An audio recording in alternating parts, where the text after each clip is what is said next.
Question नजर आ रहा है? वालेकुम अस्सलाम रहमतुल्लाहि व बरकातहू। अफरोज बाजी, क्वेश्चन नजर आ रहा है? हमको फाइंड करना है कि वहां पे डी के जगह पे कौन सी शक्ल आनी चाहिए। ए बी सी डी इन ऑप्शन में से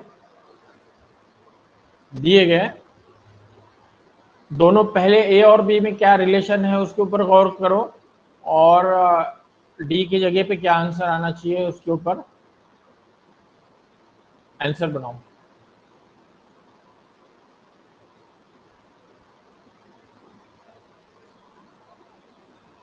सॉल्व कर रहे सब लोग? हो गया सॉल्व करना? हाँ देखो, हाँ चेंज कर दिए, थोड़ा सा जो फर्क है उस पर गौर करना पड़ेगा कि ये स्क्वायर के अंदर अपना सर्कल दिया हुआ और सर्कल बाहर आ गया और ये ब्लैंक में दिख रहा। और एक इम्पोर्टेंट क्लू ये है कि ये जो बाहर जो डार्क कान दिख रहे उस यहाँ पर, और सर पे ये जो है वो सर पे जो है सो वो नीचे आ जा रहा, वो जो डार्क जो है सो वो पेंट हो जा रहे पेंट कलर के अंदर। इसी तरीके से ट्रायंगल के बाहर के जो डार्क दिख रहे वो दोनों साइड के फेंट हो जाएंगे, बाहर जब आ रहे तो स्क्वायर बाहर आ जाएगा और ट्रायंगल अंदर चले गया। बाहर के जब फेंट आ रहे और ये अपोजिट डायरेक्शन में चले जा रहा, फेंट वाला नीचे जाके डार्क हो जा रहा, उसी तरह से ये जो फेंट वाला है वो ऊपर की तरफ जाके डार्क हो जा रहा। समझ में आया डिफरेंस? तो आंसर क्या आ जाएगा? ए से रिलेशन रखता वो, सी की जो शक्ल है वो ए इससे ताल्लुक रखती, ए से मैच करेंगी जिस तरीके से ए और बी में रिलेशन है। समझ में आया? आपस में रिलेशन फाइंड करना है इस सवाल में। ए का बी में से जैसा रिलेशन है वो सी का हम किसमें देख सकते, वो ए आंसर आएगा। समझ में आया? सिंपल, ये बाजू के बाहर के भी अगर गौर करें ना तो ए आंसर आ जाता। समझ में आया सबको? क्लियर है? आंसर ए क्यों आ रहा है ये समझ में है? मैसेज बॉक्स में रिप्लाई करिए। आवाज आ रही है क्या? मैसेज बॉक्स में रिप्लाई करिएगा। ओके चलिए आगे बढ़ते हैं। विजुअल के क्वेश्चन आसान रहते हैं, सॉल्व जब भी हो जा रहे तो सॉल्व करना, मार्क लेने के हिसाब से आसानी से मार्क्स हासिल कर सकते हैं, ऐसे क्वेश्चंस रहते हैं। ठीक है, लॉजिकल स्टेटमेंट के क्वेश्चन सॉल्व किए हमने। लास्ट के कुछ अपने नए जो टॉपिक्स कुछ देखे, उसमें ये मार्क हासिल करने वाले टॉपिक्स कौन से, जो कि एक लॉजिकल जहाँ पे हमको सीक्वेंस कौन से ऑप्शन में मिलेंगे, ऑप्शंस पे गौर करके ये हमको आंसर यहाँ पे फाइंड करना होता। क्वेश्चन नजर आ रहा स्क्रीन के ऊपर? इनइक्वालिटी के ऊपर जोर देना है, इनइक्वालिटी पे प्रैक्टिस करना है। ये सवाल भी काफी सारे आपको, ये सिंपल है, समझ में आई तरतीब तो आसानी से मार्क बटोरने वाले सवाल हैं। ये भी मालूम हो गया तो आंसर आना चाहिए, और जिनको नहीं मालूम वो क्लास की रिकॉर्डिंग देखो, उसमें अवेलेबल है ये मार्क देने वाले क्वेश्चंस, बहुत सारी जगह पे मार्क हासिल कर सकेंगे। सी आ रहा बोल रहे अफरोज बाजी, बाकी सब लोग बी बोल रहे हैं। हाँ, और गलत जहाँ पे अगर आंसर आया किसी का तो गलती क्या हो गई उसके ऊपर जोर देना और वो करेक्ट करने की कोशिश करना। सी बोल रहे अजमीना बाजी। हाँ, लॉग आउट करके लॉग इन करिएगा। बुशरा बाजी, स्क्रीन नजर आ रही सबको? सी और बी ऑप्शन में फर्क क्या है? पहले ए से चलो, शी राइट्स आइदर स्टोरीज, हो गया सॉल्व करना। बी आंसर आ रहा और सी भी आंसर आ रहा। बी और सी में दोनों में क्या कौन सा आना चाहिए करेक्ट, वो देखना जरूरी है। सी और ए का फर्क है, डी और बी का फर्क है। अभी ये अगर ये जो जिन लोगों के ये क्वेश्चंस गलत आ रहे ना, उनको मैं और एक बार बता रहा कि ये आसान है सॉल्व करना, इसका मेथड एक बार अच्छे से समझ लो। ये क्वेश्चन 2-4 भी आ सकते, ऐसा आए तो मार्क्स मिलने चाहिए। एक एक क्वेश्चन पेपर में है ऐसे सवाल जहाँ पे मार्क्स मिलना आसान रहता। She writes either stories or biographies. वो स्टोरी लिखती है या फिर बायोग्राफीज लिखती है। चलिए देखते क्या आना चाहिए। फैसर सी आएगा बोल रहे। हाँ चलिए, सी बी और सी में क्या फर्क है? बी में डी और बी, ये ऐसे दो जुमले हैं ना। She did not write biographies, okay, and B is attach with she wrote stories, उसने कहानियां लिखी। She did not write biographies. C में क्या है? She wrote biographies. A she did not write stories. अब ये गलत हो गया ना, गौर से सुनो। वालेकुम अस्सलाम रहमतुल्लाहि व बरकातहू। जिन स्टूडेंट्स का ये आंसर गलत आया, अब ये तरतीब क्या होती है सही तरीके से समझो। ये क्वेश्चन का आंसर रहेगा बी। डी और बी ये उसका आंसर है। डी और बी। बी में क्या दिया हुआ है? She wrote stories. ठीक है सर, पहले का शेयर कीजिए। हो गया क्या सॉल्व बुशरा बाजी?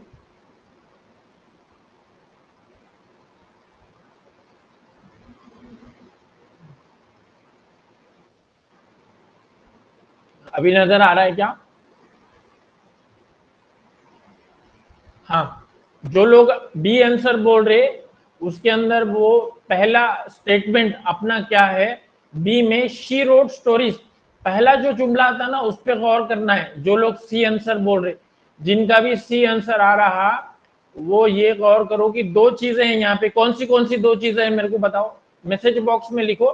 कौन सी दो चीजों का जिक्र हो रहा सेंटेंस के अंदर? या तो इफ लगा हुआ सेंटेंस बनता, या आइदर से सेंटेंस बनाया जाता। इन दो तरह, दो वजह के सेंटेंस आ रहे, आइदर से बन रहा। तो क्या दो चीजों के बारे में बात हो रही? स्टोरीज एक है अफरोज भाई, और दूसरा क्या? बायोग्राफीज है। स्टोरीज और बायोग्राफी आ रहा शफीक सर, ठीक है। तो अब आपको गौर ये करना है कि स्टोरीज पहला वर्ड कौन सा है? पहला जुमला किस ताल्लुक से? स्टोरीज के ताल्लुक से। पहला जुमला स्टोरीज के ताल्लुक से।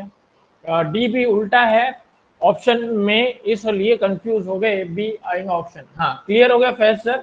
ये कंसेप्ट क्लियर रखना, आसानी से वक्त भी वहां पे वक्त भी जाता नहीं सॉल्व करने में। जब कंसेप्ट जिन लोगों के क्लियर है वो फटाफट सॉल्व करते, ये पेपर का पैटर्न है। इस वजह से आपको वो चीजों के सॉल्व करने के कंसेप्ट पे जोर देना। समझ में? सॉल्व करते वक्त तो फिर आसानी से सॉल्व कर लेते। जैसा आपको अभी समझ में आया कि क्या गलती हुई, बी डी का सीक्वेंस आगे पीछे है, लेकिन वर्ड कौन सा है? सेकंड के साथ लगाया हुआ है। नॉट जो लगा हुआ है इसलिए आपने सी लिए। डी में पहले नॉट लगाया हुआ है, लेकिन वो नॉट अगले वाले के साथ लगाया, बायोग्राफीज के साथ। इस पे गौर करना पड़ेगा। ये बी और डी आगे पीछे हुआ तो चलता, लेकिन पॉजिटिव किसके लिए पहले आना? स्टोरीज के लिए पॉजिटिव आना। She wrote stories, that is why she did not write biographies. this is logically true। B और डी जब साथ में ले रहे, लेकिन अगर बी और डी को इन अगर डी और बी करके भी डाले तो अपना जवाब वही रहने को होना। समझ में आया? क्लियर हो गया क्या? बायोग्राफीज के साथ में पॉजिटिव मत लो। सेकंड वाले जो दिख रहा ना जुमला आगे का, उसका पॉजिटिव लेकर के पहला नेगेटिव ले रहे, ऐसा मत करो। बल्कि पहला पॉजिटिव लेना। She wrote stories, that is why she did not write biographies. ये अपना सॉल्व करने का तरीका, आंसर सही जो रहेगा। इजी है तरतीब, बहुत कुछ उसके अंदर है क्या समझने के लिए, कंक्लूजन निकालने के लिए कुछ भी नहीं। इफ वाले के अंदर भी वही करना है। इफ वाला सेंटेंस है तो पहला वाला लेना पॉजिटिव, साथ में अगला जो नेगेटिव दिख रहा है उसका पेयर, नेगेटिव वाला पेयर ले लेना। और वो अगर आगे पीछे भी रहा तो अपना आंसर बीच आएगा।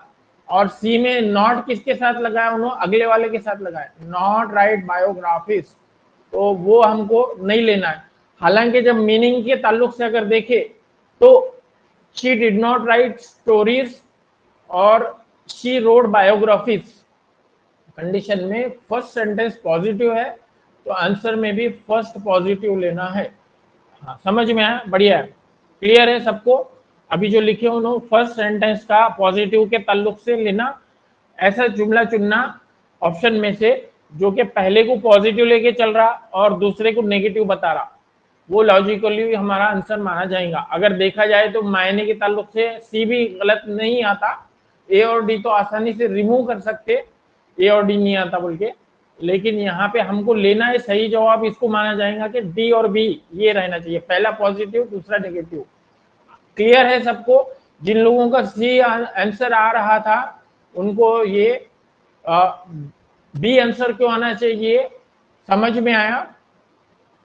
हाँ, क्लियर है क्या? मैसेज बॉक्स में रिप्लाई करिए। ये मार्क्स देने वाले क्वेश्चंस हैं, आसान जो टॉपिक्स में मार्क्स हासिल करना छोड़ के, हाँ, आसानी से कैसे मार्क्स हासिल होते हैं कुल मिला के ये समझना जरूरी है स्कोरिंग के लिए। चलिए नेक्स्ट आगे चलते हैं। अभी स्टोरीज का क्वेश्चन सॉल्व किया आपने। स्टोरी यानी कि इंग्लिश ग्रामर का क्वेश्चन हो रहा, और क्वेश्चंस कितने लगभग वहां पर भी है ना, और एक लॉजिकल स्टेटमेंट का इस तरीके से करो। अभी जब समझ में आ गया ना कैसे सॉल्व करना है, सॉल्व करने का तरीका समझ में आपको। चलिए अभी यहाँ पे फिर आइदर का इस्तेमाल किया हुआ। अब हाँ, पहला जिनका रॉन्ग आया था वो कोशिश करो ये सही जवाब देने की।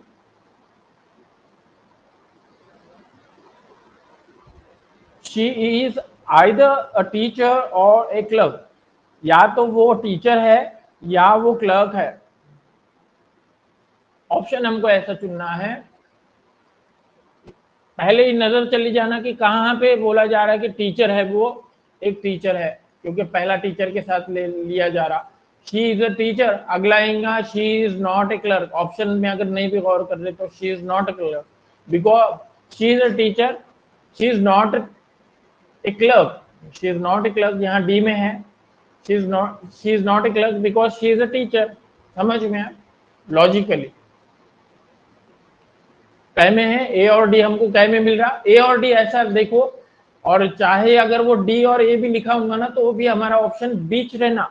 डी क्यों आएगा? ए और बी ऐसा जुमला अपोजिट वाला नहीं आता। समझ में आया क्या?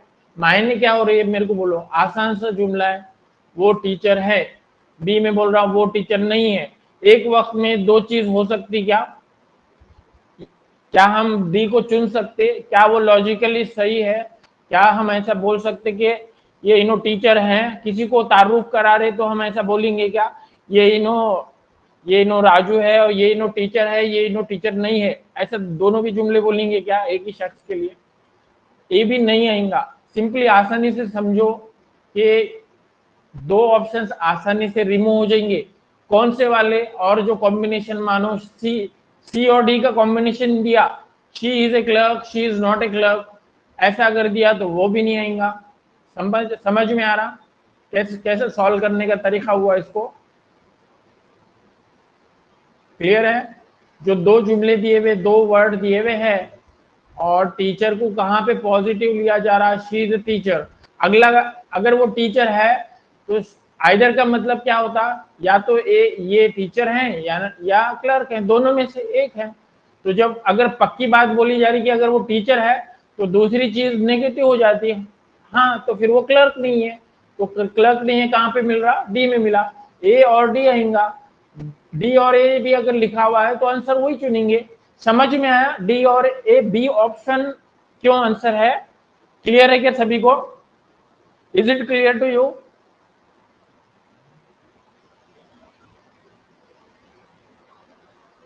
इट्स मेन फर्स्ट पॉजिटिव लेना है और सेकंड नेगेटिव लेना है। हाँ, पॉजिटिव वाला सेंटेंस उसको चुनना है फर्स्ट में जिसका मेंशन किया जा रहा हुमाबाजी, और अगले वाले को नेगेटिव लगा के। क्योंकि पहली अगर सेटिस्फाई कंडीशन हो जा रही तो जाहिर सी बात है कि वो क्लर्क नहीं रहने वाला। पक्की बात ये है, यहाँ पे ये गुंजाइश हो रही आइदर, यानी कि 50-50 बोलते ना, यहाँ कंफर्म है कि ये जुमले में, यहाँ जुमले में कंफर्म नहीं है कि वो टीचर ही है, ये जुमले से क्लर्क है बोल के ये कंफर्म ही नहीं है। लेकिन जब अब अगर पक्की बात बताई जा रही कि वो टीचर ही है तो दूसरी जाहिर सी ये बात हो जाती कि वो क्लर्क नहीं है। समझ में है ना? टॉस करे तो या तो हेड गिरेगा या टेल गिरेगा। अगर हेड गिरना है तो जाहिर सी बात है कि टेल नहीं आने वाला। वही बताया जा रहा है उसके अंदर। She is a teacher, she is not a clerk. समझ में आया? एक ही ऑप्शन रहेगा जो कंफ्यूज करने वाला रहेगा साथ में, जो कि she is a clerk, she is not she is a clerk, she is not a teacher. अगर वो क्लर्क है तो टीचर नहीं है, लेकिन हमको ऐसा जुमला चुनना है जो पहले वाले को पॉजिटिव लेकर के चल रहा। She is a teacher and she is not a clerk, that will be our answer. समझ में आया क्या? क्लियर हो गया? हाँ ओके, बढ़िया है। हाँ चलिए बढ़िया है। To the next.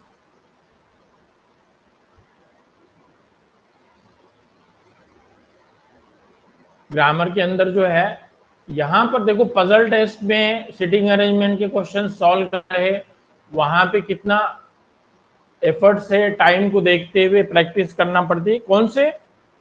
Seating arrangement के अंदर प्रैक्टिस करना पड़ती सही आंसर आने के लिए, समझने के लिए, स्टेप वाइज सॉल्व करना, सही आंसर्स निकालना 5 मार्क्स हासिल करने के लिए। और ये स्टोरी पैराग्राफ, जंबल पैराग्राफ में सीक्वेंस सही लगा लिए ना, जैसा डिक्शनरी में वर्ड्स सही लगा रहे, बस यहाँ जुमले सही लगाना है। कहानी के ऊपर गौर करना है, क्या कहानी के अंदर क्या कहानी है। बहुत सारी जगह ऐसा होगा कि कहानी मालूमात वाली रहेंगी, जो पढ़ने में कभी आए भी रहेंगी। ऐसा रहा तो वहां तो पांचों मार्क पूरे मिलना है। समझ में? 5-5 सवाल भी है, ये सवाल छुपे हुए आपके, ये हाथ में पूरे मार्क्स बटोर लो पहले, एग्जाम के पहले इन पे ये मार्क्स जाना नहीं एग्जाम में से। समझ में आया क्या? सीक्वेंस क्वेश्चन क्या बोला जा रहा क्वेश्चन में, चौथा फोर्थ सेंटेंस को समझो अच्छे से। ये क्वेश्चन पे 5 सवाल भी पूछे हुए हैं।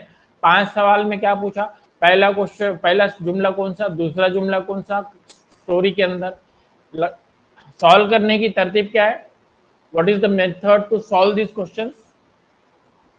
आपको कड़ी से कड़ी मिलानी है तो सवाल के अंदर।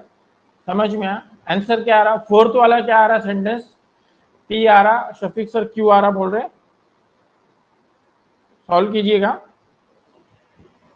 पी में क्या है, the crane felt insulted and wanted to take revenge. कुल मिला के कितने जुमले हैं, 5। पी में क्या है, द क्रेन फेल्ट इंसल्टेड, है ना, इंसल्ट लगी उसको, क्रेन को। क्यू में क्या है, पी और क्यू दो जवाब है। He invited the fox to dine with him and served boiled rice in a jug which he could not eat.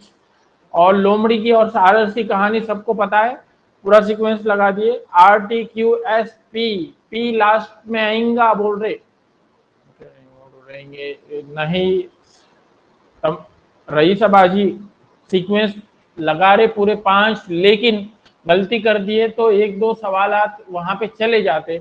Are जैसे लगाए कि शुरू करे तो वो बहुत बढ़िया करे, आर से सबको समझ में आ रहा, पी से नहीं। सभाबाजी क्या कर रहे, the crane felt insulted and wanted to take revenge, P से स्टार्ट होगा पैराग्राफ, कहानी मालूम है आपको, तरतीब समझो। आसान सवाल तक के अगर मार्क चले जाएंगे ना बिना वजह, दूसरे सवाल एग्जाम में भी यही करनी है, गलती से टाइप होगा। हाँ समझ में आ, हाँ वही आसान सा इंट्रोडक्शन वाला जुमला कौन सा है, कहानी तो मालूम है।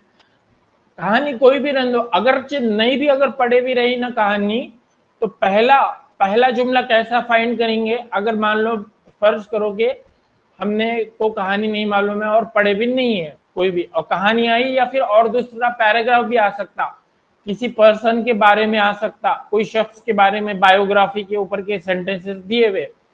तो पहली तरतीब क्या करनी है, पहला सेंटेंस चुनने के लिए ये समझो, पहली चीज आपको ये करनी है कि जहां पे भी जो जिक्र आ रहा है सेंटेंस में, ही से सेंटेंस जब शुरू होता ना, प्रोनाउन मालूम आपको, प्रोनाउन कब यूज करते, पहले उस शख्स का जिक्र आता, आई एम राहुल, है ना, तो वो पहले जिक्र आता वो शख्स का, उसके बाद में फिर उसके बारे में जब ज्यादा मालूमात देते तब ही का यूज करते उसके बारे में। जब इंट्रोडक्शन ही नहीं हुआ पैराग्राफ के अंदर, हमको मालूम कैसा पड़ेगा, तो इंट्रोडक्शन वाला सेंटेंस कौन सा है वो उस पर गौर करना, कहाँ पे मालूम हो रहा कि कौन शख्स है कहानी के अंदर, वो यहाँ पे मालूम पड़ रहा।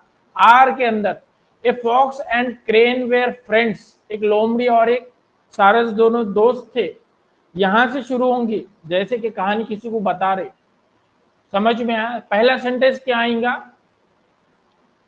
हाँ पी आएगा, क्लियर हो गया शफीक सर, क्वेश्चन का आंसर पी आ रहा है ना, फोर्थ सेंटेंस अपना पी आएगा, कड़ी से कड़ी मिलानी है। अब मेरे को बोलो इतने आसान सवाल के मार्क्स जाने चाहिए क्या आपने, नहीं आया, नहीं जाने चाहिए, ये बात को समझो। और यहाँ पे प्रैक्टिस करेंगे, ये मैथ्स के जैसे मार्क्स मिलते हैं यहाँ पर, मैथ्स के यानी कि 2 दूनी 4 वाले मैथ्स के, टेट के मैथ्स वाले मार्क्स नहीं मिलते। हाँ, ठीक है, यहाँ समझ में है। A fox and crane were friends, ये इंट्रोडक्शन आर पहले लिए। आगे यहाँ पे आगे क्या चलेंगे, वन डे, फिर आगे कहानी आगे बढ़ रही। The fox invited the crane to dinner and put the soup in a flat dish. अब फ्लैट डिश में उसको सारस को खा सकता क्या वो चोंच लंबी लेकर के। पहली दावत किसने दी, लोमड़ी ने पहली दावत दी, जबकि उसको परेशानी हुई, ये मालूम है हर कहानी। आगे बढ़े, the crane had a long beak so could not take the soup। यहाँ पे सूप का फिर से जिक्र आ रहा, यानी कि पक्की बात है कि टी के बाद यस आना, यस टी के पहले नहीं आ सकता, क्योंकि सूप की बात पहले इधर आ चुकी, फिर बाद में आगे सूप की बात चल रही, 2 बार सूप का जिक्र हो रहा। ये चीजों पे ये क्लूज रहते, कड़ी से कड़ी मिलाने के लिए क्या क्लूज रहते, वो उनके ऊपर जोर देना। सेंटेंस किन वर्ड्स पे एंड हो रहा, कौन से वर्ड से शुरू हो रहा, इन चीजों पे गौर करना। But the fox lick the dish, ठीक है, और लेकिन लोमड़ी ने आसानी से वो जो भी है सूप पी लिया। और आगे अब बदला कब लिया जाएगा, चूंकि अब उन्होंने नहीं पी सका, तब आगे बात बढ़ी कि the crane felt insulted and wanted to take revenge, और रिवेंज के तौर पे उसने फिर बुलाया। समझ में आया, किसको, लोमड़ी को बुलाया। क्यों, क्यों में आखिर में आ जाएगा, जबकि उसने फिर जग के अंदर सर्व करा, जो कि फॉक्स वो जग के अंदर का जो राइस है खा नहीं सका, जग के अंदर वो मुंह डाल ही नहीं सकता, बल्कि सारस ने आसानी से वो जो है, पूरी स्टोरी मालूम है आपको। सेंटेंस कड़ी से कड़ी मिल गई, समझ में आया। वालेकुम अस्सलाम रहमतुल्लाहि व बरकातुहू। अफरीन भाई जी, क्वेश्चन सॉल्व करने का तरीका समझिए, कैसे सॉल्व किया जाता, एक वे है फ्रेंड्स, समझ में आया। आखिर 4 सेंटेंस मिल गया। पहला जब आप सॉल्व करते ना क्वेश्चन, जिस तरीके से सीटिंग अरेंजमेंट का क्वेश्चन सॉल्व करते वक्त पहला जब क्वेश्चन नजर आता, तभी आप वहां पे सबको बिठा के रखते, 6 के 6 लोगों को, 7 के 7 लोगों को आपको पहले सवाल के अंदर ही सही जगह पे बिठाना पड़ता, आगे के जाके सवालात में बस टिक करने का रहता। समझ में आया ना, यहाँ पे सम क्लियर है। तो अब जब यहाँ पे सीक्वेंस बना लिए, तो आगे के क्वेश्चंस में कौन सा पहला, कौन सा आखिरी, कौन सा दूसरा, बस ये समझना, मार्क करना रहता। समझ में आया, सीक्वेंस डालिए। अभी क्या आया सीक्वेंस सबका, स्टोरी का सीक्वेंस क्या आया, स्टार्टिंग से लेके पहले जुमले से लेके, मैसेज बॉक्स में एंटर करिए जब आपको समझ में आया सॉल्व करने का तरीका। हाँ करेक्ट कर लिए। आखिरी सेंटेंस में 1-2 सेंटेंस इधर से उधर हो गए ना चेंज जगह, वो 2 मार्क्स चेंज हो जाते, 1 मार्क कभी नहीं जाता इसके अंदर, याद रखो। हाँ, ये 5 सवालात है ना, इसमें 1 मार्क नहीं जाता कभी। अगर 1 मार्क 2 मार्क जाना है, क्योंकि 2 सेंटेंस आगे पीछे हो जाते, इस वजह से 2 मार्क जाते। समझ में आया, 1 मार्क नहीं जाता इसके अंदर।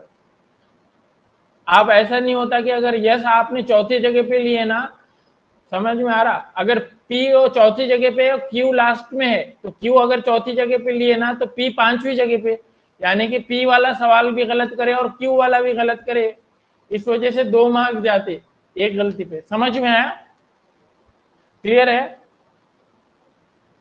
क्यू वाला लास्ट सेंटेंस आ जाएगा और पी चौथा आ जाएगा। हाँ, या तो 3 मार्क पे आ जाते, 5 में से 3 मार्क पे आ जाते। हाँ, आसान वाले सवाल के अंदर। चलिए आगे बढ़ते, चलिए बढ़िया है।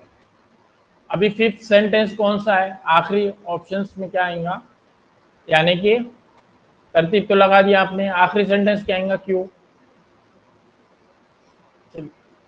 3rd सेंटेंस कौन सा है, हर बारी को अलग सवाल, और सवाल आगे पीछे नंबर बहुत ज्यादा आगे रहा। पहला सवाल मान लो 7 नंबर पे दिख रहा, आखिर का 5वां क्वेश्चन आपको दिख रहा है 150 के आगे, ये कहीं ना कहीं लिखा हुआ रहना रफ पेज के अंदर सीक्वेंस क्या था, और वहां पे वापस आकर के देखना, जैसा सीटिंग अरेंजमेंट में करते, सीटिंग अरेंजमेंट में भी वही सॉल्व एक ही बार करना, हर बार कहानी नहीं बनाना, 5 कहानियां बनाए, 5 वक्त सीटिंग अरेंजमेंट सॉल्व करे तो पूरा घंटा वहीं पे चले गया 10 मार्क में। चलिए आगे बढ़ रहे हैं। ये थर्ड वाला हो गया। फर्स्ट सेंटेंस जहां पे इंट्रोडक्शन है वो भी 1 मार्क देने वाला है हमको। A fox and crane were friends, R से शुरू होना है तो वो भी 1 मार्क देने वाला है। क्लियर है?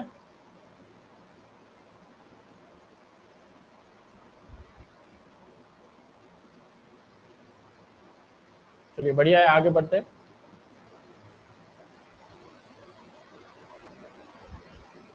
ये बिल्कुल आसान क्वेश्चन था, शुरू में लेना चाहिए था वेन का क्वेश्चन में। ऐसे सवालात के जवाब जो आसान है और हम देखते ही आंसर दे सकते। Which number is present only in one figure, कौन से शक्ल के अंदर सिर्फ एक ही नंबर है?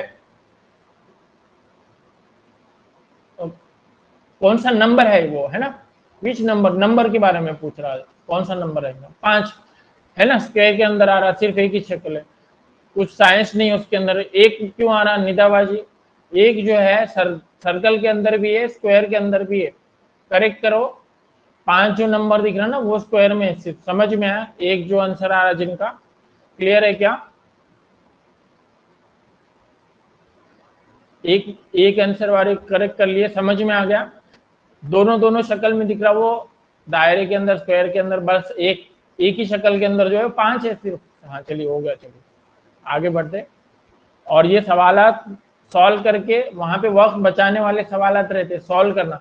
अब मेरे को बात बोलो, ये जो क्वेश्चन है ना, कौन से इसमें लेंगे आप? रीजनिंग के 80 क्वेश्चन है ना, 80 क्वेश्चन रहते ना रीजनिंग में, पर्टिकुलर टॉपिक के नाम रहने वाले क्वेश्चन, टॉपिक्स वो बहुत ज्यादा नहीं देंगे ये। लेकिन अब वेन डायग्राम के जैसे ही शक्ल के वेन के जरिए बताया जा रहा, ये कोई पर्टिकुलर टॉपिक नहीं रहता है, मिसेलिनियस के अंदर डाले जाएंगे बहुत सारे ऐसे सवाल रहेंगे 80 के अंदर जो मिलेंगे आपको, मिसेलिनियस क्वेश्चंस। खास तौर पे टॉपिक के तौर पे उसको स्टडी करने की भी जरूरत नहीं पड़ती, लेकिन मेथड्स मालूम रहना सॉल्व करने के, क्या तरीके से सॉल्व करना पड़ता, आसान है, समझना है, नंबर काम पर है सब, सवाल का जो रुख है। चलिए क्लियर है?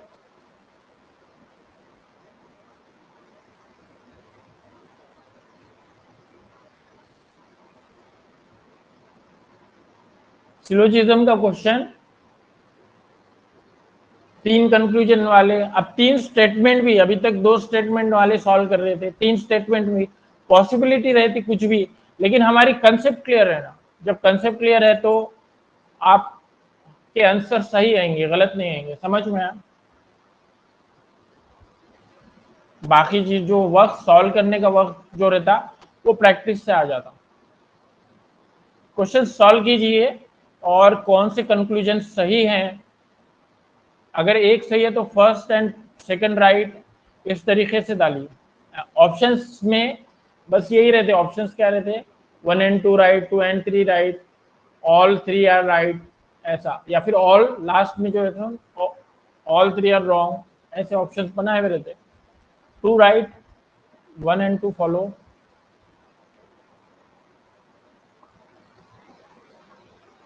ओनली फर्स्ट बोल रहे शबनम बाजी।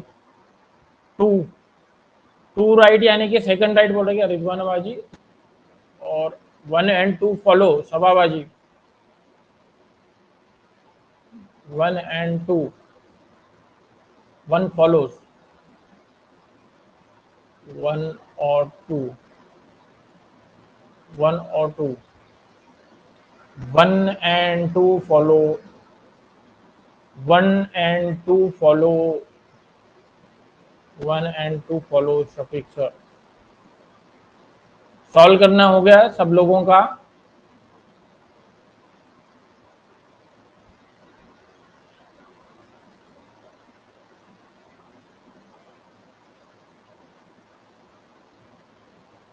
वन एंड टू बोल रहे अकबर सर, सेकंड सही है बोल रहे शेख बाजी, और 1 फॉलो कौशल बारी जी बोल रहे 1 फॉलो।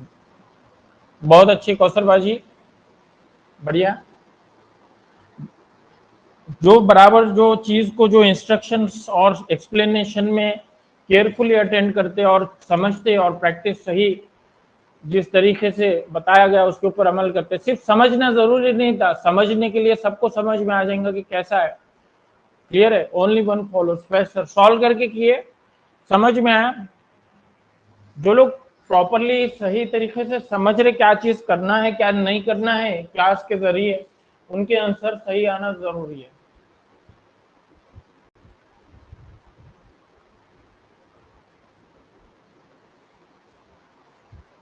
चलिए आंसर देखते अभी। स्क्रीन नजर आ रही है क्या? स्क्रीन नजर आ रही है, बोर्ड नजर आ रहा? हाँ, पहले जुमले में दिया हुआ है, वो जबानी सॉल्व करना समझ में आ गया उनको। और all digits are symbols, all वाले जब सेंटेंस रहते, ऑल वाले सेंटेंस के अंदर ऐसा पहला दायरा जो रहता वो छोटा, उसके अंदर और कोई चीज है ये जब बताया जाता तो वो बड़ा दायरा। ऑल डिजिट्स, पहला क्या है sentence, all digits are symbols, digits के लिए डी ले लो, सिंबल्स के लिए यस ले लो। All digits are symbols and all symbols are letters, all symbols और लेटर्स। जो लोग नए से अटेंड कर रहे क्लास जो है ना, ये सब टॉपिक्स रिकॉर्डिंग में अवेलेबल है, रिकॉर्डिंग में देख करके आप ये टॉपिक्स में से सॉल्व करने का तरीका समझो कि क्या स्टेप्स फॉलो करना पड़ते। समझ में आया क्या? All digits are symbols, all symbols are letters, दूसरे जुमले के मुताबिक क्वेश्चन है आपके पास, यही क्वेश्चन है ना, समझ में। अब तीन स्टेटमेंट, तीन दिए हुए, कंक्लूजन तीन दिए हुए। तीसरा स्टेटमेंट क्या है, some letters are elements, Venn diagram सही उतारने को आने को ना, और पहले दो जुमलों के मुताबिक तो जबानी सॉल्व कर ले सकते। All symbols are letters. अब आखिरी में ये है कि सम लेटर्स आर एलिमेंट्स, ये लेटर्स की बात हो रही। सम यानी कि पूरे लेंगे क्या? नहीं, काट के लेंगे। सिंबल को काटना जरूरी है क्या? नहीं। आखिरी चीज नहीं काटते हुए अपना स्टेटमेंट सेटिस्फाई हो रहा। तीसरे में सम लेटर्स आर, क्या कहा जा रहा? Some letters are elements, elements बोला जा रहा है, ये लिख दो। खाली पहला, उसका पहला अल्फाबेट लिखना है बस समझने के लिए। डिजिट आ गया, सिंबल, लेटर, एलिमेंट आ गया। समझ में आया? करेक्शन कर रहे क्या? आंसर क्या करेक्ट होना चाहिए? 1 2। All digits are letters, digits letters में रहते। ऑल वाले स्टेटमेंट्स में जब दो स्टेटमेंट दिए हुए डायरेक्ट क्रॉस, ऐसा चेक करो, डिजिट यहाँ पे दिख रहा, ये लेटर्स यहाँ पे है दूसरे वाले सेंटेंस में, ऑल से शुरू हो रहा, सिंबल कॉमन है यहाँ पर, डायरेक्ट जबानी सॉल्व कर सकते। ये पहला जुमला फर्स्ट करेक्ट रहेगा एनी हाउ। समझ में आया? बगैर वेन डायग्राम उतारे के पहला जुमला सही साबित होता। All digits are letters, directly cross ले लेना उसको, क्योंकि ये सिंबल तो कॉमन है उसके अंदर। ऑल डिजिट्स आर शामिल है, डिजिट्स लेटर्स में शामिल रहने वाले जब ऑल वर्ड्स का यूज किया हुआ है। अपना 3 डब्बों का एग्जाम्पल बोलना नहीं है, छोटा डब्बा बड़े में, बड़ा डब्बा और बड़े डब्बे में। आया समझ में? पहला सही। दूसरा, ये इस पे प्रैक्टिस नहीं करेंगे मार्क्स आने के लिए, है ना, जो समझ में आए ना उस पर प्रैक्टिस करना जरूरी है, इसलिए इन चीजों को समझेंगे अच्छे से। सम लेटर्स आर एलिमेंट्स तीसरे में आया, क्लियर है। अब दूसरा कंक्लूजन क्या है? Some symbols are elements, some symbols, some symbols are elements. Symbol इधर है, ये लेटर, लेटर से अंदर सिंबल है, उसको एलिमेंट्स में शामिल करने की जरूरत नहीं। समझ में आया? समझ में आ रहा? ये रॉन्ग है, सेकंड जो है वो रॉन्ग है। 1 and 2 फॉलो, 1 and 2 फॉलो, किस लिए 1 and 2? सेकंड फॉलो किस लिए? जब आप समझ में आए कि सिर्फ लेटर को काटना है एलिमेंट का, जरूरी नहीं कि सिंबल को काटना है, ये बाहर से कटिंग है वो दायरा उसका। समझ में आया? तो सम भी नहीं आएगी, कुछ आने की गुंजाइश ही नहीं सेकंड सही आने के लिए। तीसरे में दिया all letters are digits, reverse में जब आ रहे ऑल के स्टेटमेंट, पहले दो जुमले ऑल के बने हुए जुमले में, और जब रिवर्स में अगर ले रहे लेटर्स का डिजिट के ताल्लुक से, सभी लेटर्स जरूरी नहीं कि डिजिट्स रहना, इस वजह से ऑल लेटर्स आर डिजिट्स अगर बोला गया तो वो गलत साबित होगा। समझ में आया क्या? क्लियर है? जब छोटा बड़ा और उससे बड़ा जब डब्बा रहता है ना, तो बड़े डब्बे में अगर कुछ चीज रखे बाहर के डब्बे में, तो वो बाहर ही रहेंगी, जरूरी नहीं कि वो छोटे डब्बे में रहेंगी चीज। समझ में? जरूरी नहीं कि सब में छोटे में भी रहनी चाहिए, ऐसा करके देखिए आप। क्लियर है? समझ में आया? उसी तरीके से ये क्लियर होना चाहिए। हाँ, ऑल सिंबल्स आर लेटर्स है, ऑल सिंबल्स आर लेटर्स, हाँ है ना, ऑल सिंबल्स आर लेटर्स है ना शफीक सर, वो तो सही दिया गया है, ऑल सिंबल्स आर लेटर्स, वो तो लिए हमने, वेन डायग्राम में आ गया। बाहर वाले के साथ सम ले सकते, ऑल नहीं। हाँ, सम ले सकते, ऑल नहीं। राहिनाबाजी क्लियर है? मालूम है हमको सब चीज, आंसर सही आने को होना। समझ में आ रहा? बाहर वाले के साथ रिवर्स में जब आ रहे तो सेकंड, सेकंड नहीं आना चाहिए। All some symbols are elements, यहाँ पे गलती करे आपने, क्या गलती हो रही वो समझो। समझ में आया क्या? सबको क्लियर है? जो लोग नए से, बट पॉसिबिलिटी होती ना सर सेकंड स्टेटमेंट की, सेकंड स्टेटमेंट की पॉसिबिलिटी होती, तो पॉसिबिलिटी को हम ट्रू नहीं बोलते अनंबा जी। जब जो पॉसिबिलिटी रहती है, पॉसिबिलिटी किसको बोलेंगे? पॉसिबिलिटी ये है कि ये चीज को अच्छे से समझो, इसमें अपना कंसेप्ट क्लियर रखो, और इसको अगर चेंज करके फिरा करके अगर ऐसा अगर पूछा गया तो वो वाली कंडीशन में हम उसको समझेंगे। कैसा? इसमें क्या बताया गया, दूसरा जुमला क्या है अपना, सम सिंबल्स आर एलिमेंट्स, ये यकीनन नहीं बोल सकते। सम सिंबल्स आर एलिमेंट्स नहीं, यकीनन नहीं बोल सकते, क्योंकि ये लेटर्स है, सिर्फ लेटर्स को काटते हुए लेना। और दूसरी दूसरी इसके अंदर दूसरी कंडीशन क्या बनेगी, ये मान लो अगर है ना सिर्फ लेटर को नहीं काट रहा और ये सिंबल को भी काट रहा, ये दूसरी। अब हमारा जो जुमला है वो सेटिस्फाई हो जा रहा, वो फुलफिल हो जा रहा, अगर हम बोल रहे कि सम लेटर्स आर एलिमेंट्स, यहाँ पे भी हो रहा लेकिन वो सिंबल को काट रहा, ये कंडीशन में यहाँ पर। लेकिन हमको पॉसिबिलिटी ये देखनी है कि क्या वो पक्की बात है कि काटेगा, नहीं, वो बाहर से भी काट सकता, इस वजह से हमने उसको सही नहीं लिए। समझ में आया क्या? हमने उसको सही क्यों नहीं लिए? क्योंकि ये दोनों पॉसिबिलिटी है, पॉसिबिलिटी हमको सही नहीं लेना है। अगर पॉसिबिलिटी पे कंक्लूजन सही लेते जाएंगे तो गलत हो जाएंगे। अगर कोई वो यकीनन है, 100% यकीनन कंफर्म है, ये पक्की पक्की बात है कि पूरे डिजिट्स लेटर्स में शामिल रहेंगे, पूरे डिजिट्स जो है सिंबल के अंदर शामिल रहेंगे, है ना, और कुछ लेटर्स डिजिट्स हैं, ये भी पक्की बात। कौन से कंफर्म रहते, कौन से नहीं रहते, एग्जांपल्स अलग अलग कैसे हैं वो सॉल्व करो। अगर इसके ऊपर ये दो जुमले बनाए, कौन से दो जुमले बनाए कि सिंबल्स, कुछ सिंबल्स क्या हैं, एलिमेंट्स हैं, कुछ सिंबल्स एलिमेंट्स हैं। दूसरे में कंक्लूजन में दिया कुछ सिंबल्स या फिर नो सिंबल इज एलिमेंट, और ऑप्शन में हमको दिख रहा आइदर वन और टू इज करेक्ट, वो ऑप्शन हमारा सही रहेगा, आइदर वन और टू। क्योंकि दोनों में से एक पॉसिबिलिटी यकीनन एक वक्त में पक्की बात है, कौन सी, कि या तो वो सिंबल्स नहीं रहेंगे या तो थोड़े सिंबल्स रहेंगे, दोनों में से एक बात पक्की रहेंगी, तब हम आइदर वाला ऑप्शन चुनेंगे। ऐसा एग्जांपल लिए थे हमने क्लास में, आइदर वाला भी। समझ में आया? पॉसिबिलिटी को नहीं स्टेटमेंट को फॉलो करना ना, कंक्लूजन वाला जो हमारा स्टेटमेंट रहता सिलोजिज्म के अंदर, जब तक कि वो 100% पक्का नहीं हो रहा, उसके सही रहने की गुंजाइश, पॉसिबिलिटी 100% जब तक कि नहीं रहती, उसको हम ट्रू नहीं मानते।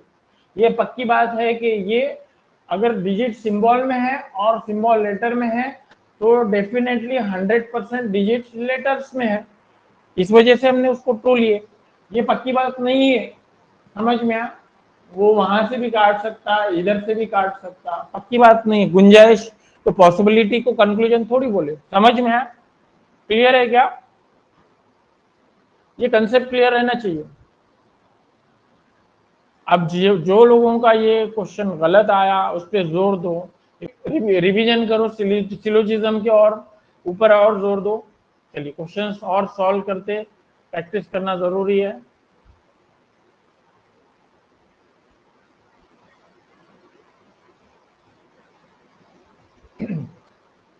Late share. अभी बाकी है क्या डाउट? किसी को डाउट है सिलोजिज्म के अंदर? अभी का आंसर समझ में आया कैसे सॉल्व किए? ओनली वन ट्रू, फर्स्ट बिल्कुल पहला ट्रू था सिर्फ, समझ में आया?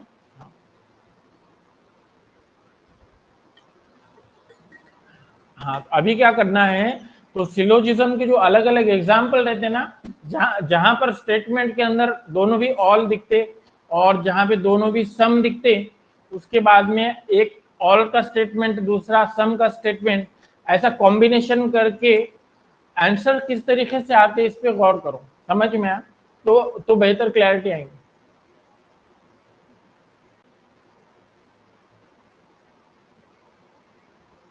चलिए आगे क्वेश्चन की तरफ। हाँ, चलिए बढ़िया। हाँ, आइदर वाले स्टेटमेंट में जब दो गुंजाइश रहती, लेकिन दोनों में से एक पक्का यकीनन होने की गुंजाइश रहती और ऑप्शन में आइदर का ऑप्शन दिया हुआ है, उस वक्त हम आइदर का ऑप्शन चुनेंगे। ऑप्शन में भी अगर आइदर दिया हुआ है तो, समझ में आया? क्वेश्चन दिख रहा है? क्वेश्चन नजर आ रहा है? सॉल्व कीजिएगा।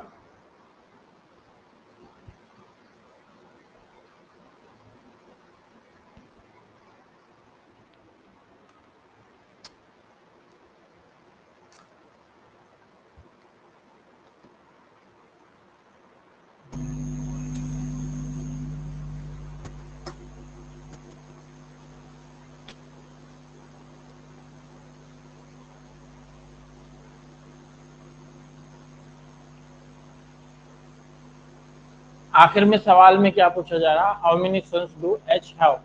एच एच के जो है स्पेसिफिकली पूछ रहा, हाउ मेनी चिल्ड्रेन वगैरह नहीं है, स्पेसिफिकली कितने लड़के हैं ये पूछा जा रहा। 3A बी आंसर आया और सी आंसर आ रहा एक, two sun.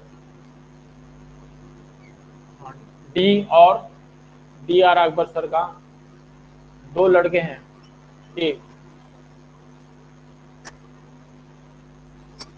To son, option A answer आ रहा, सी में एक है, एक भाई आर। हाँ चलिए सॉल्व हो गया, बहुत अच्छे आमिना बाजी, क्लियर है, सॉल्व कर लिए।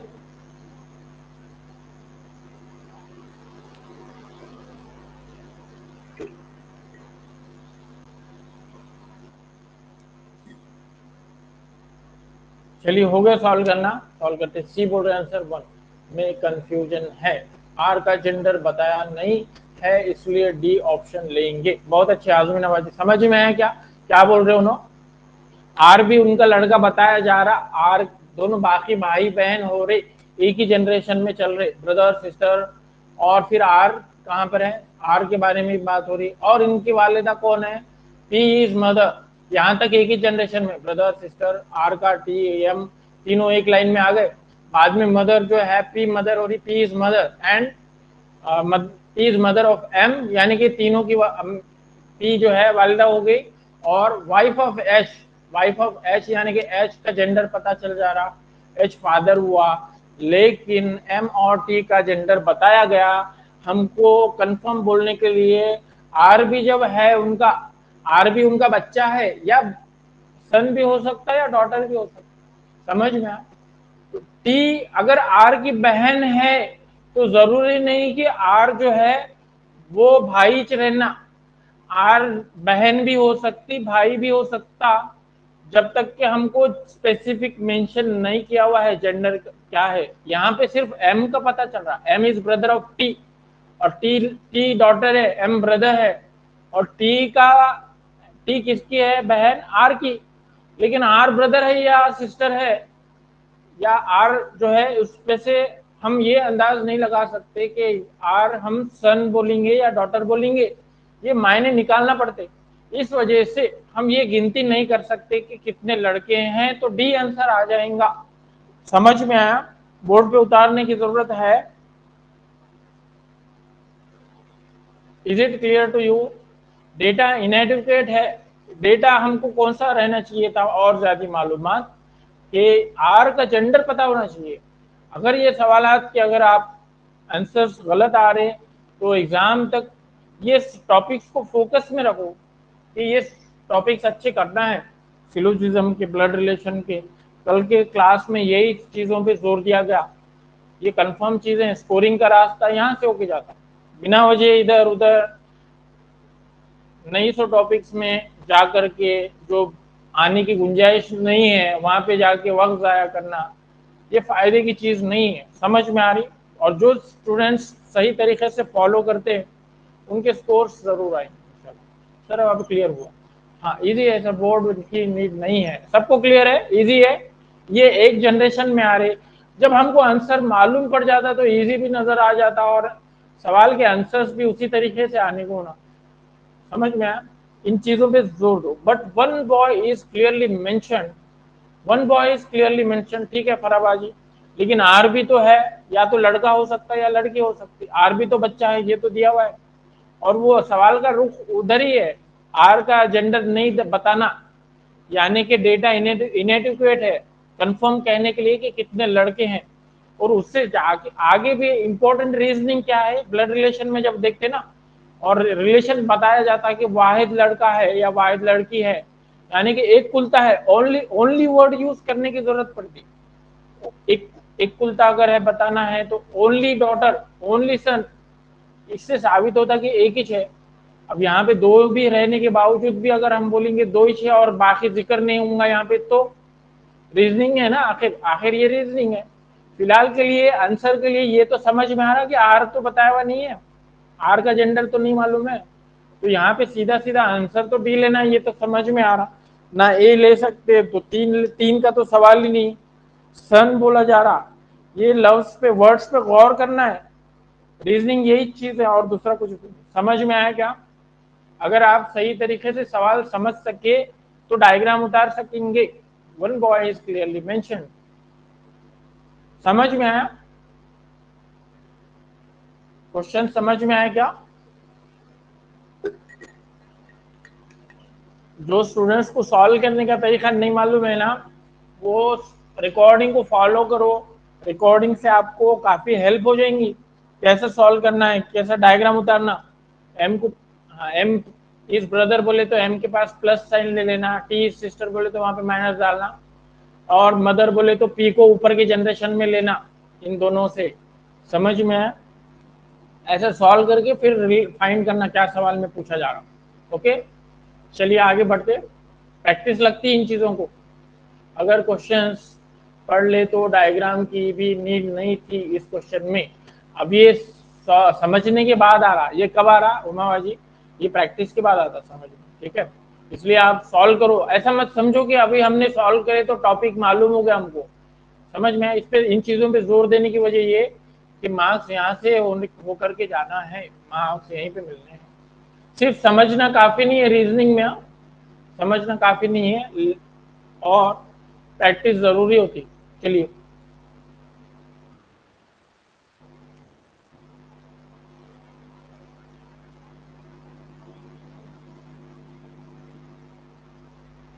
ये सब तरतीब से सॉल्व किए गए टॉपिक। समझते वक्त जब सवाल समझ रहे थे, टॉपिक को समझे, तो वो सॉल्व करे, उतार के सॉल्व करे क्वेश्चंस। ब्लड रिलेशंस के अंदर किस तरीके से डायग्राम उतारना पड़ता, ये आना चाहिए। चलिए, क्वेश्चन नजर आ रहा, क्या क्या क्वेश्चन है? सिंपल क्वेश्चन है बोर्ड मैथ्स का, बगैर पेन का इस्तेमाल करेंगे कर सकते क्या? देखो, अगर कर सक रहे होंगे तो आंसर आना जरूरी है सॉल्व करके। It's one of the definite topics in maths. रियाजी में ये सवाल आने की गुंजाइश बहुत ज्यादा रहती। बोर्ड में इसके क्वेश्चंस, ये पैटर्न के एग्जाम्स में पूछना ही पूछना है, आगे पीछे और कुछ भी नंबर्स रहेंगे और कुछ भी इंटरचेंज रहेगा, लेकिन सवाल पूछे जाते।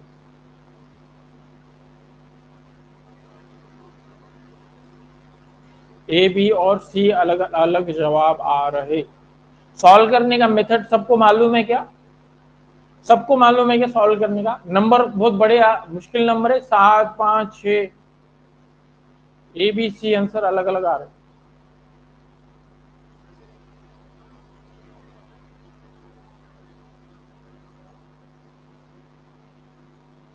क्वेश्चन सॉल्व करने का तरीका समझो। जो लोग रिकॉर्डिंग नहीं फॉलो कर रहे, क्लास के अलावा जिन लोगों ने अटेंड नहीं करे थे शुरू से, उनको रिकॉर्डिंग फॉलो करना जरूरी है, अच्छा स्कोर अगर करना है तो। सी आंसर आ रहा, 8 आंसर बोल रहे, बी में 6 है, क्या आंसर आना चाहिए? सी भी आ रहा जवाब। देखो दो तब्दील क्या बता रहा, चेंज क्या करना है, माइनस का प्लस करना है, साइन के अंदर माइनस और प्लस 2 है, थोड़ा और बड़ा करेंगे, अभी क्लियर नजर आ रहा, बेहतर है। प्लस और माइनस दो ही तो साइन है ना, प्लस माइनस दोनों साथ में चेंज कर लो। सात नंबर्स, कौन से दो नंबर चेंज करना है? सी 8 बोल रही उमा भाई जी, नंबर्स कौन से दो नंबर चेंज करना है? इंटरचेंज में नंबर्स चेंज कौन से है? 7 और 5 को चेंज करना है, 6 को नहीं करना है ना, 6 को वहीं जगह पे रखो। यहाँ पे 7 की जगह 5 ले लो, 5 दिख रहा है यहाँ पे, हाथ जो है ना 5, प्लस है तो माइनस लिखो, आगे प्लस की जगह माइनस लिखना है, 5 माइनस 7, -7 हो गया। -7 के बाद में माइनस की जगह पे फिर क्या करेंगे? माइनस की जगह पे क्या करना है? फिर प्लस करना है। ऑप्शन ए, माइनस के जगह पे चेंज नहीं करे थे क्या? प्लस करना है, और प्लस किसके साथ? यहाँ माइनस करना है ना। तो 7 की जगह पे हुआ 5, 5 रहेगा प्लस में, माइनस में आ जाएगा 7, है ना, माइनस में 7 आ जाएगा, 6 प्लस हो जाएगा, 6 जमा 5 11, है ना, 11 में से 7 माइनस करो, 7 माइनस में आ जा रहा, वो आंसर 4 आएगा। समझ में आया? गौर करो क्या हो रहा है यहाँ, 5 5 लिखे, माइनस करे, 7 लिखे, प्लस 6 करे, प्लस के दो नंबर कौन से दिख रहे? +6 और +5, 5 प्लस में 6 5 11, 7 चले गया माइनस में, 11 में से 7 चले गए 4। समझ में आया? बोर्ड पे सॉल्व करने की जरूरत है क्या? वन स्टेप में चेंज कर देना, दोनों नंबर चेंज करो, वन स्टेप में दोनों नंबर चेंज करो, वन स्टेप में दोनों साइन चेंज करो। पहले जमा करेंगे।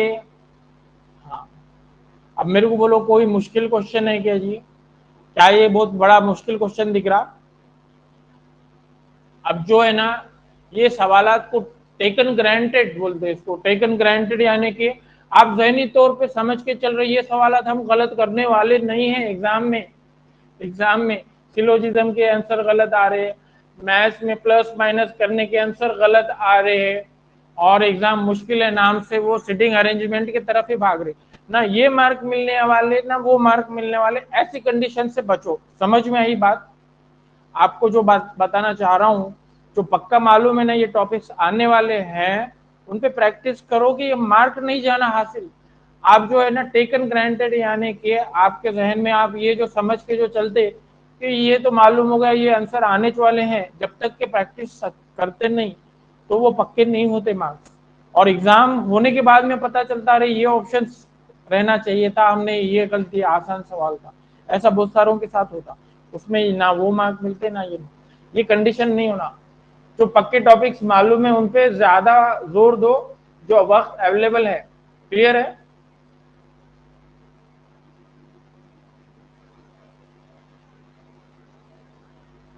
चलिए आगे बढ़ते हैं।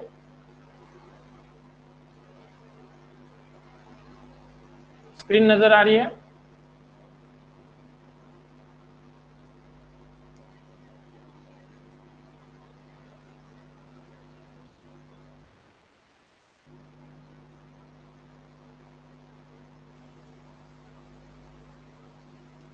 थोड़ा सा और आसान वाला चुन लेते ज़हनी तौर पे सॉल्व करने के लिए इनइक्वालिटी, ताकि देख करके देख करके सॉल्व करना थोड़ा सा समझ में आए क्वेश्चन। दो स्टेटमेंट दिख रहे इनइक्वालिटी के क्वेश्चन, पॉसिबिलिटी इनइक्वालिटी के क्वेश्चंस भी रहते हैं। जे और जेड के बीच में ताल्लुक, जेड और के,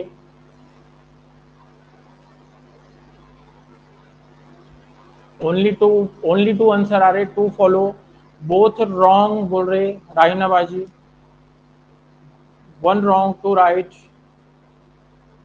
टू फॉलो। नीचे के ऑप्शन प्लीज, नीचे में ऑप्शन में क्या रहने वाला, जैन, हाँ देखो जैन सर ऑप्शन इस वजह से ये नहीं लिए, नीचे के ऑप्शंस क्या रहते मालूम है क्या, पहला ऑप्शन ए में रहता कि पहला सही है, दूसरे में रहता कि दूसरा सही है, तीसरे ऑप्शन में रहता कि दोनों में से एक सही है, चौथे में रहता कि दोनों भी गलत है। ये मालूम हो गया हमको, ये सवालात के जो ऑप्शंस रहते हमेशा ऐसे ही चाहते, इस वजह से हमने ऑप्शंस लेने के बजाय सीधा कंक्लूजन कौन सा सही रहता है ये उस पर गौर करते, समझे जैन सर। तो उस वजह से हमेशा के ऑप्शंस वही रहते, लगभग वही चलते, खाली एक बार उस पर नजर डालना पड़ता है ये ऑप्शन सही है कौन सा। टू फॉलो आ रहा, क्लियर है, बहुत अच्छे। वन रॉन्ग, टू फॉलो आया, टू फॉलो, सेकंड फॉलो, आसान सा है, चाहे आप समझ के करो कैसे करो, बहुत फॉलो, जहनी तौर पे देखो कैसे सॉल्व करना है। अब जो देखो ये दो साइन जो है बड़ा और छोटे का, दोनों भी मुंह के की तरफ है ना, जब के की तरफ है तो हमने जब एग्जाम्पल लेते हो, आप जब देखो जब कंसेप्ट जब बताई जाती ना वो बेसिक से बताता, जिन लोगों के ये जहन में बैठा हुआ है कि जब हमने अनिल से मुकाबला करे थे, साथ में दो शख्स और जोड़े थे, राजू को और इमरान को, अगर अनिल बड़ा है जे से के, है ना, जे से के जो है जे से भी बड़ा है, वो बड़ा है के से, यानी कि इमरान बड़ा है अनिल से, राजू भी बड़ा है अनिल से, तो जरूरी नहीं कि इमरान के और अनिल के बीच में हम ताल्लुक लगा सकेंगे, समझ में आए। यहाँ पे ओ है तो जेड बराबर लिखा हुआ है, तो सीधा सीधा ओ के जगह पे आप जेड लिख दो, लेकिन जे से रास्ता बंद, हाँ रास्ते से चलो, दरवाजे के मेथड से सॉल्व करो, जो समझ में आ रहा है आंसर बराबर होना। तो यहाँ रास्ता बंद है बोल रहे हो, यहाँ रास्ता बंद है, आगे नहीं जा सकते, जे के तरफ से वो जा रहे जेड को मिलने के लिए, तो ये रास्ता बंद है तो आगे नहीं जा सकते, समझ में आया। ठीक है, वो मेथड बनाया हुआ, इसके ऊपर से सब कंसेप्ट क्लियर रहना, साइन अपोजिट है तो दरवाजा बंद कर लियो, तो इस वजह से वो जेड की तरफ नहीं जा सकते, तो जे और जेड का ताल्लुक लगा नहीं सकेंगे।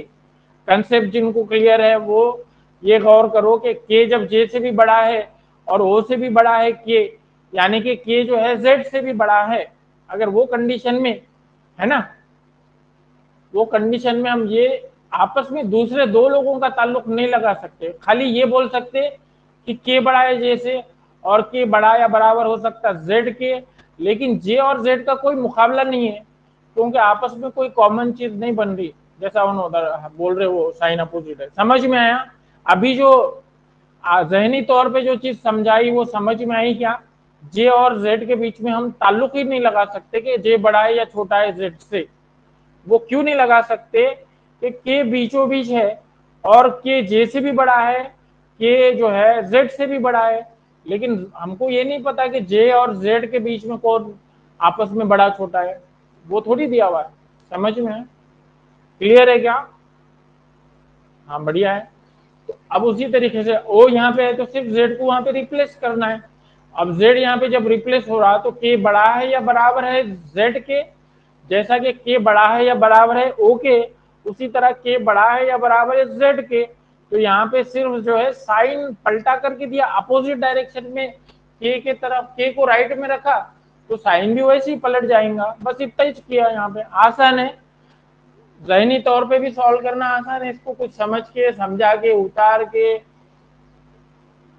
ऐसे सवालात में जहाँ पे हमको मालूम है क्या मेथड सॉल्व करना, कंसेप्ट जिनके क्लियर हैं वो सॉल्व कर सकेंगे इस तरीके से, समझ में आई बात, वो आपको उस पर जोर देना है।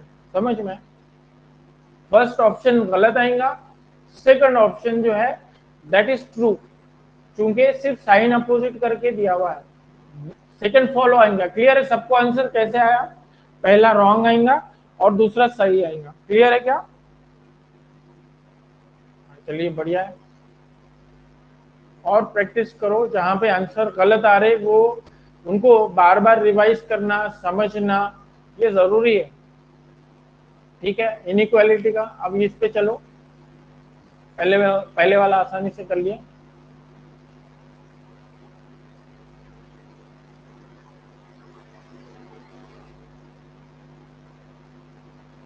पहला स्टेटमेंट पकड़ के बोलो, पहला सही है या गलत, ये निकालो पहले। पहला ई बड़ा है जी से, ये बोल रहा, क्या ये हम देख करके बोल सकते? सॉल्व करने आ रहा, ज़हनी तौर पे कैसे करना वो बता रहा। पहला रॉन्ग है प्रोटो, ई हमको यहाँ दिख रहा और जी यहाँ पे है।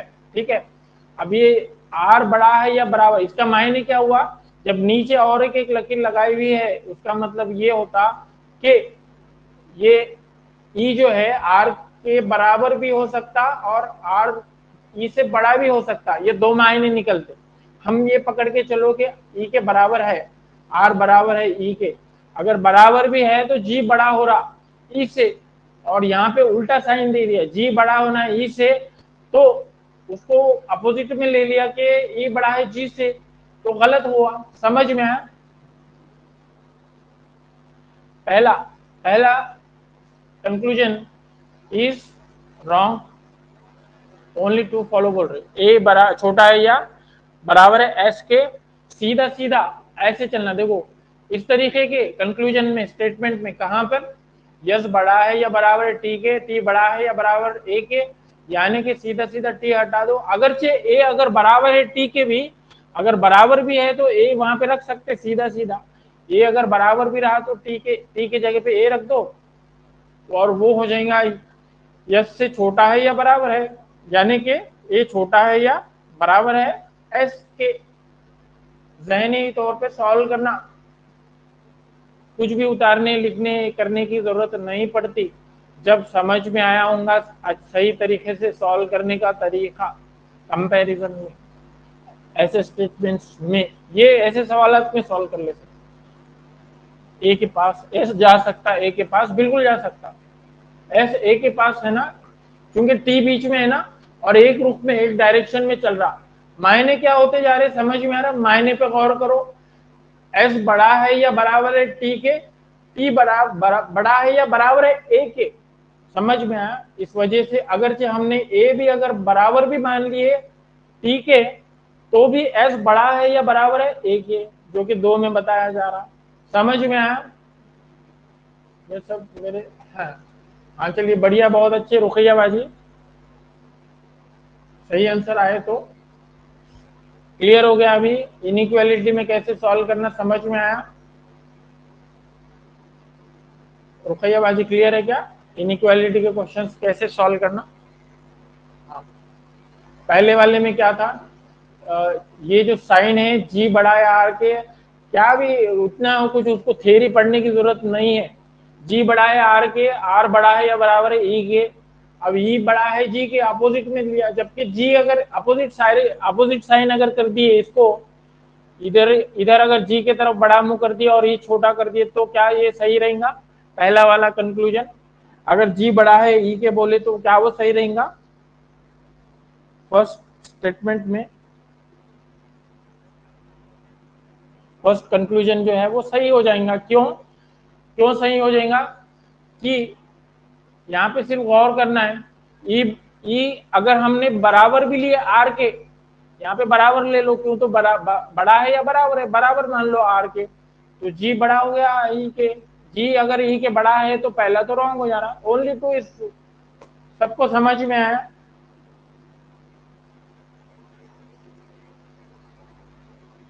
चलिए इन क्वेश्चंस पे जोर दो, प्रैक्टिस करो, सॉल्व करिए। मैथ्स का सॉल्व करना है, एज का क्वेश्चन सॉल्व करते हैं, एज का क्वेश्चन सॉल्व करते हैं।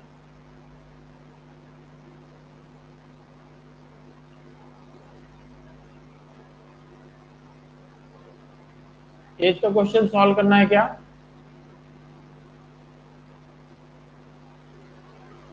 मैसेज बॉक्स में रिप्लाई करिए।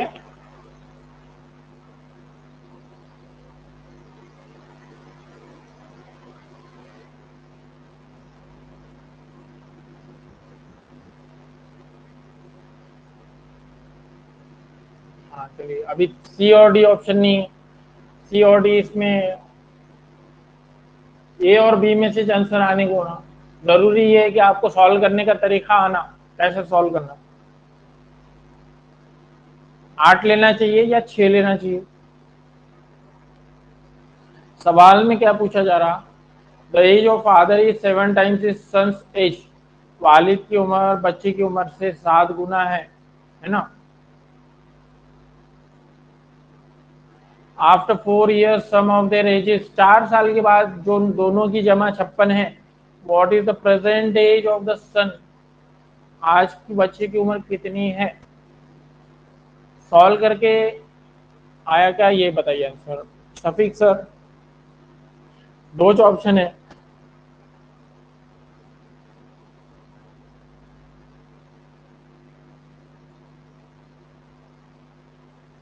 चलिए, ये ऐसा रेशो में ऐड करके एज के सवाल जो रहते, ये ज्यादा से ज्यादा पॉसिबिलिटी है ये क्वेश्चंस इस तरीके के आना ही आना आते हैं। एज के ऊपर क्वेश्चन जब पूछा जाए तो समझ में सॉल्व करके आया आंसर अकबर सर। बाकी लोगों का आ रहा, सॉल्व करने आ रहा क्या?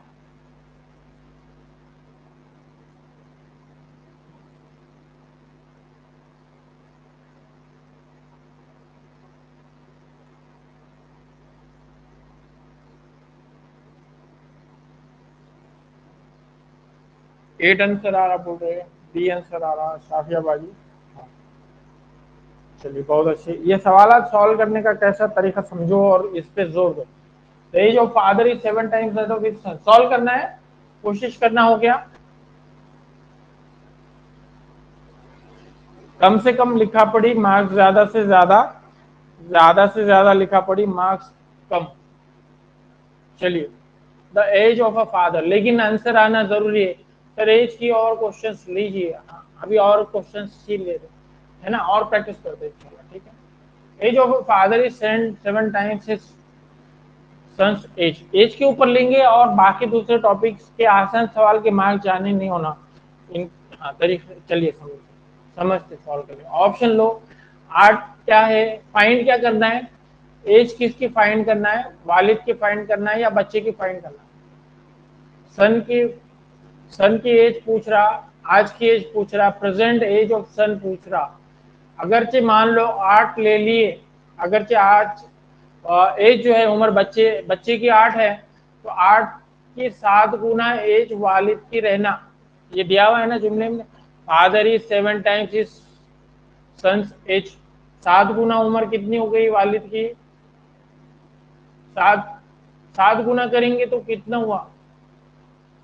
56 आया, 56। अब जब उनकी है ना, वालिद की अगर आज की उम्र 56 है और बच्चे की अगर 8 है, तो दोनों की जमा कितनी, यहाँ टोटल कर रहे हैं ना। After 4 years sum of their ages is 56। आज की टोटल अगर कितनी हो जाएंगी, 56 और 8, 8 बच्चे की पकड़ रहे हैं ना। मैसेज बॉक्स में लिखो कितनी टोटल कितनी आएंगी।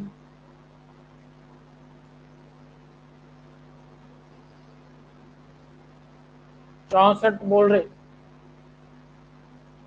अब आज की टोटल अगर 64 निकलेंगी तो 4 साल की 56 आएंगी क्या? 4 साल के बाद में की उम्र जमा करेंगे तो वो क्या, वो 56 निकलेंगी। आज की अगर 64 टोटल निकल रही है, उसमें ऐड करके देखने की जरूरत है कि 4 साल के बाद में क्या 56 साल की रहेंगी टोटल। समझ में आ रहा कुछ? अगर आज ही दोनों की जमा अगर 64 आ रही, 56 और 8 है ना, 56 आ रहा बोल रहे, 64 बोल रहे, आप खुद सॉल्व कर रहे हैं। समझ में आ रहा क्या सॉल्व कर रहे, कैसे कर सॉल्व कर रहे? और 4 साल के बाद में क्या ये 56 टोटल रहेंगी, बढ़ेंगी क्या कम होंगी? पहले से नंबर बढ़ा हुआ आ जा रहा। आज की जो मगर अगर 56 है ना, तो 4 साल के बाद में दोनों की जमा 56 साल की आएंगी। 4 4 साल का और इजाफा होगा ना, 8 साल का इजाफा होगा।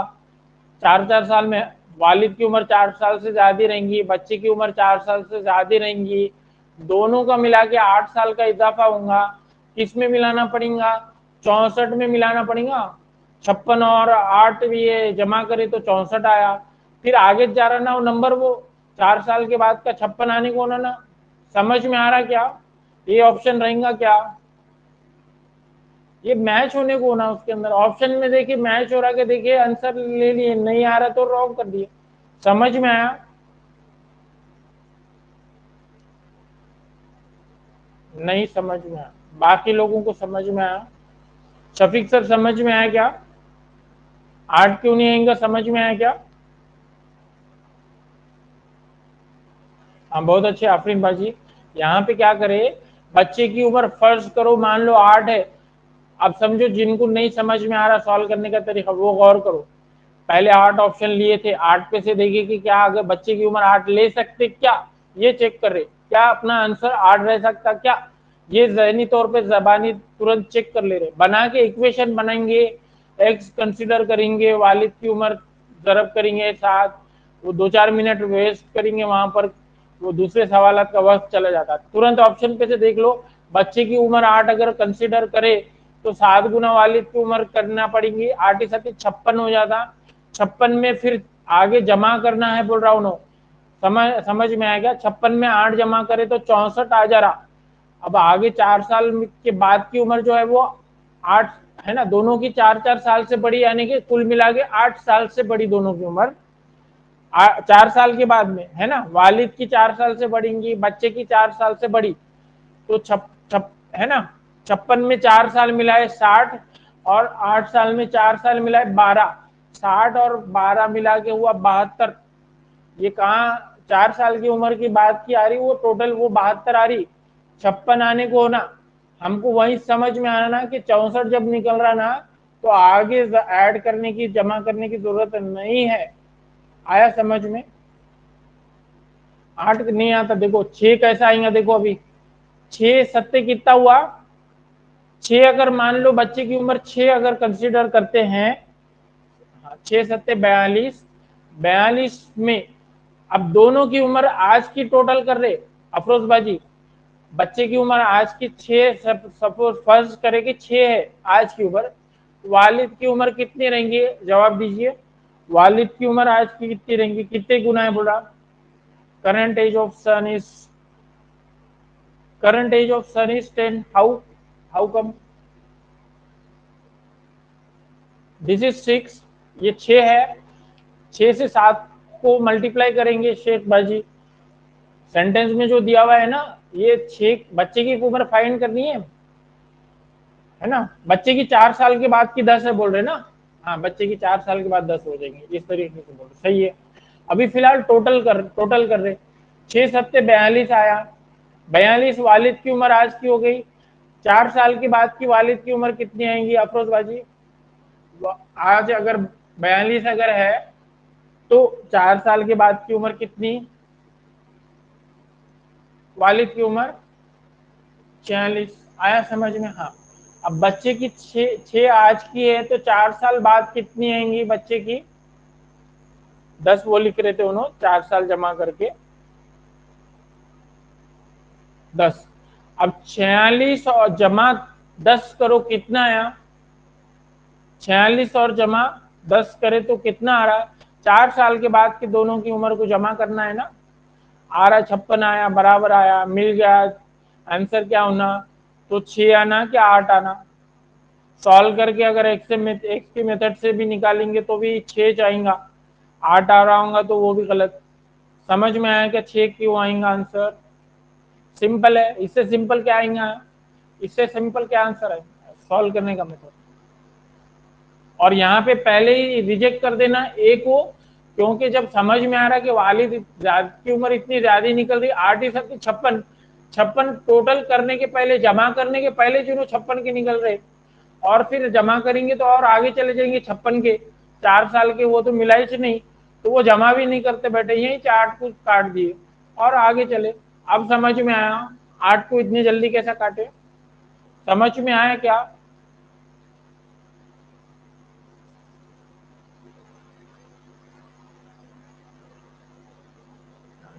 ओके फाइन, चलिए बढ़िया है।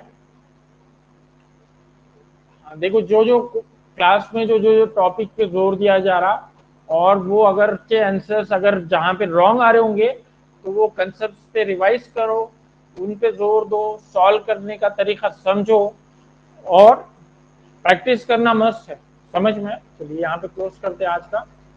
और हाँ, प्रैक्टिस करने के लिए बुक्स हेल्पफुल रहती है हमेशा। अभी तक के बुक्स अच्छे ले लेने चाहिए थे। कोई भी पीडीएफ सफिशिएंट नहीं रहती, पीडीएफ कहीं ना कहीं खत्म हो जाती। चलिए बहुत अच्छे कौशल भाई जी, और टॉपिक्स को रिवाइज करिए। आमीन।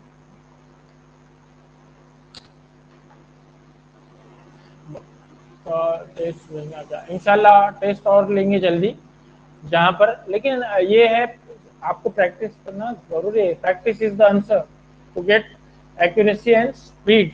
कंसेप्ट पे जोर दो। मैथ्स के अपने दायरे के क्वेश्चंस कौन से वो पहचानो, जो हासिल करने की मांग से वो छोड़ के दूसरी तरफ मत दौड़ो। आए समझ में, वो बटोरो पहले और फिर आगे बढ़ो। ठीक है, अल्लाह हाफिज। जो लोग नए थे, रिकॉर्डिंग उनके लिए क्लास की अवेलेबल है। क्लास के अंदर रिकॉर्डिंग सेक्शन में वहाँ पे लेक्चर्स के ऑप्शंस में अवेलेबल है, तो वो रिकॉर्डिंग को फॉलो करिएगा। ठीक है, अभी के अवेलेबल वक्त में जो भी आपको है रिकॉर्डिंग से हेल्प हो जाएंगी। और यूट्यूब का जो चैनल है ग्रुप के अंदर, उसको आप सब्सक्राइब करिएगा। Jain sir recording is available, you can follow the recording. आमीन। चलिए, अल्लाह हाफिज।